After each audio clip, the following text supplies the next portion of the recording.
তো কালকে first of all আমরা বাঘাতে ঘুরতে আসি, আমি এবং আমার ফ্রেন্ড। আরো বাঘাতে আমাদের 3-4 জন ফ্রেন্ড সার্কেল থাকে আর কি।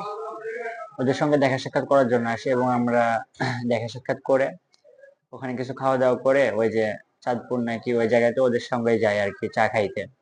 চা খেয়ে ফেরার পথে টার্নিং ক্রস করার সময় হঠাৎ করে ওরা বন্দুক নিয়ে আমাদেরকে এরকম ভাবে আক্রমণ করে। না, আমি গেছিলাম আমার ফ্রেন্ডদের সাথে এবং যাদেরকে আটক করা হয়েছে তারা আমাদেরকে আক্রমণ করে এবং ওরা 10-12 জন ছেলে ফেলেছিল এবং ওদের কাছে বন্দুক ছিল, এই জন্য আমরা কিছু করতে পারি না মেবি। তো আমাদেরকে আটক করার পরে আমাদের ফোন এবং টাকা পয়সা যা থাকে এগুলো সবকিছু নিয়ে নেয় এবং আমাকে আলাদা একজনের কাছ দিয়ে পাঠাইয়া দেয়, যে নিয়ে যা গাড়িতে ওঠা, বাকিদেরকে আমি নিয়ে আসতেছি তাই বলে। তো ওর সাথে আমি যাওয়ার পরে বাগান যে গোরস্থানটা আছে ওটা পার হওয়ার পরেই চিল্লাচিল্লি শুরু হয় আর কি, ওদিকে চিল্লাচিল্লি শুরু হয় এবং গ্রামের লোকজন বের হয়ে আসে। তো পরবর্তীতে ওরা আমাদেরকে আটক করে এবং পরবর্তীতে ওদের ভিতর থেকে আরো 3 জন ওদিক দিয়ে যাইতে লাগে আমাদের একটা মোটরসাইকেল নিয়ে।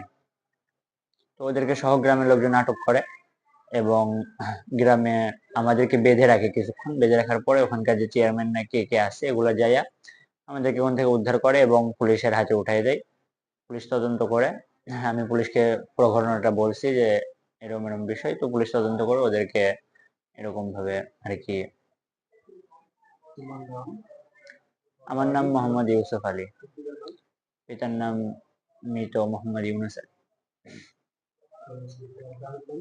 গ্রামের নাম বালিজিৎ ইসলাম, লালপুর নাটোর।